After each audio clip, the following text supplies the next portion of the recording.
How to access language and region settings in Squarespace. So to do that, you first need to head over right here into your Squarespace dashboard, and from in there you can see your left sidebar. Into it, you should be able to find this cog icon, so proceed to click on this. From in there, it should be able to open in here this. So onto the actual website settings, you can already find site languages as well as regional settings. First, let's head over to our site languages. Into this case, you can just change it up according to your liking. As of right now, we are currently on English United States. You can change the actual language of your Squarespace to cater which one that you want to use for this. So I have in here a lot of language, but take note that this is not all of the language in the world.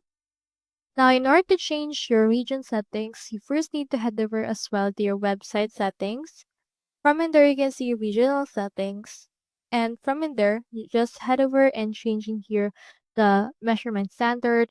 Change right here the actual country that you're in.